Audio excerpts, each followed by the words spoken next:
आप सबके सक्रिय सहयोग से ही सिरोही की जनता ये लड़ाई लड़ रही है। 30 मार्च को जो मुख्यमंत्री की यहाँ से जांच आई और वर्तमान जिला कलेक्टर ने ज्वाइन करने के बाद इन 4 प्रकरणों की जांच के लिए जो जिला कमेटी बनाई थी अतिरिक्त जिला कलेक्टर की अध्यक्षता, मैंने इसकी जांच रिपोर्ट आपको दे दी, चारों ही प्रकरण। और इन जांच रिपोर्टों के अंदर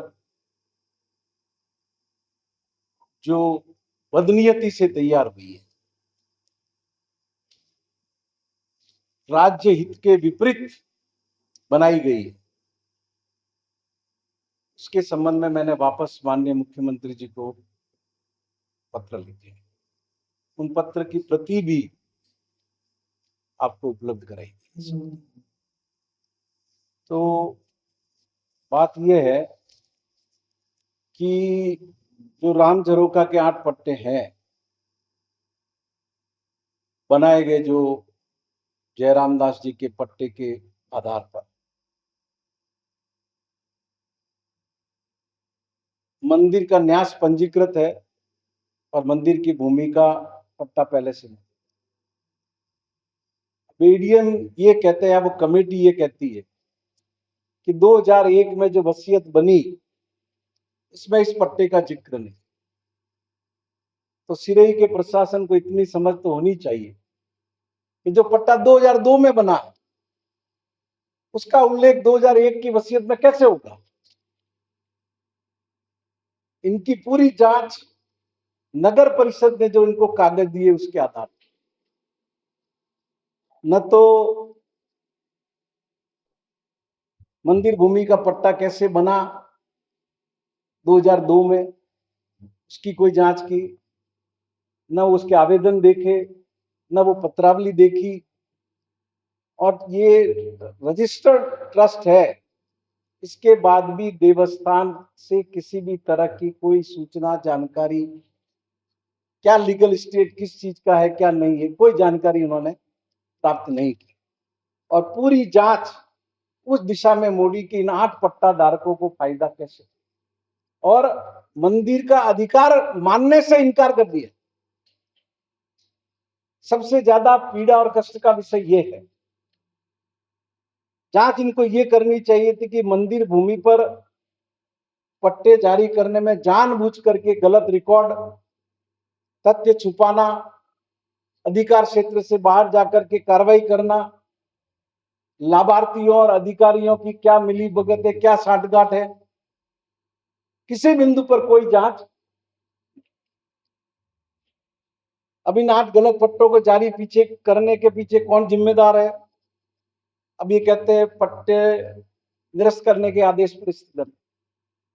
उसका कारण एकमात्र लाइन है, उस आशुतोष आचार्य ने जांच रिपोर्ट में ये लिख दिया कि ये उससे बाहर की प्रतीत होती है, और उसको आधार बना करके उन्होंने, जबकि समय समय पर आपको भी जो दस्तावेज उपलब्ध कराए गए, तो जयराम दास जी के प्रार्थना पत्र भी आपको समय समय पर मेरे द्वारा भेजे गए, उसमें उन्होंने साफ लिखा है कि मंदिर की भूमि है, हमारी गाय यहाँ है, हमारे फूल यहाँ होते हैं, और लोग इसको हजम करना चाहते हैं, इसलिए इसका पट्टा बना।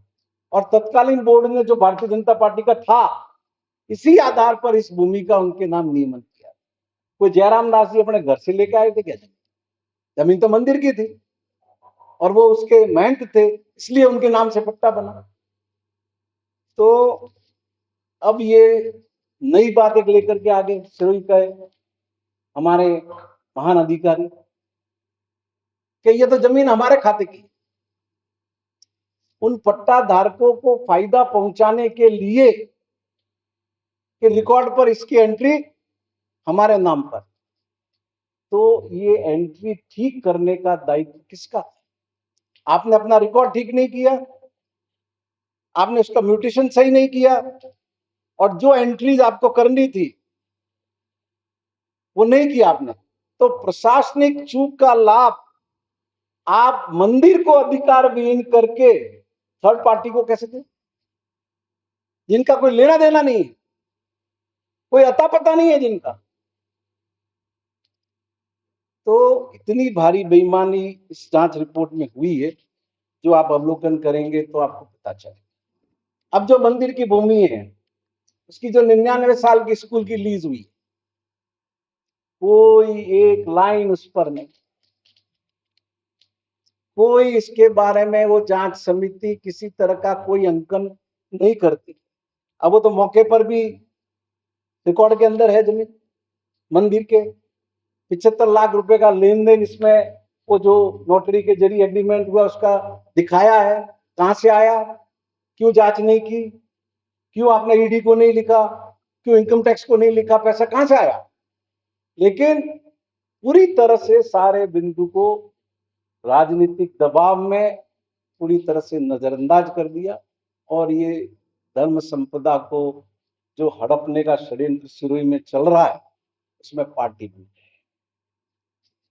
अब ये अनरजिस्टर्ड जो लीज है, सबके मामले में यदि आपने सही पाया है, दस्तावेज सार्वजनिक, आप रिकॉर्ड को पब्लिक डोमेन में लाओ। लेकिन आप तो पूरी तरह गोलमाल कर गए। अपने यहाँ मारवाड़ी में कहावत है कि पूरा कुआं में भोंग पड़ी, तो आटे पूरा कुआं में भोंग पड़ी, साफ साफ बच्चे को भी दिख जाएगी। अब जैसा कि मैंने पहले भी आपको निवेदन किया कि देवस्थान विभाग को इन्होंने कहीं इन्वॉल्व नहीं किया, जबकि ये रजिस्टर्ड देवस्थान से रजिस्टर्ड ट्रस्ट। तो ये सारी चीजें इसलिए की गई है कि इन 8 पट्टा धारकों को फायदा पहुंचाए। सारे जो अपने इन्होंने इसमें नतीजे जांच के दिए, वो सारे नतीजे इसी ओर इंगित करते हैं। अब दूसरा जो अपना प्रकरण था, मुख्यमंत्री जी के यहाँ से जांच आई उसमें, वो लालबेरा शमशान। लालबेरा शमशान में जो खसरा नंबर 2691 है, 2692 है, 2693 है और 2694 है, चारों खसरे शमशान के नाम पर, और एक खसरा और है वहां पर, वो है 2695, वो है नगर परिषद के नाम पे, जिसपे नेहरू पार्क है। तो अपनी 5 ही खसरों में कोई जमीन आपकी है ही नहीं नगर परिषद की, तो अलॉट कहां से हो गई। और जब पटवारी और आरआई जांच करने के लिए गए, जो पहले श्री हरीश दवे ने एक आमरण अनशन लगाया था, और उस समय जो बातें तय हुई थी उसके आधार पर वो जांच करने गई, और पटवारी आरआई ने अपनी जांच रिपोर्ट में लिख करके दिया कि ये शमशान की भूमि। अब राजनीतिक दबाव में अचानक से तहसीलदार सिरोही प्रकट हो गए, और उन्होंने उससे बियॉन्ड जाकर के उसके ऊपर ये लिख दिया कि अलग राय भेज दी पटवारी और आरआई से, कि इसकी पैमाइश जो है वो उससे करवाई जाए, सेटलमेंट से। तो पटवारी और आरआई की रिपोर्ट के बाद तहसीलदार कहां से प्रकट हुए।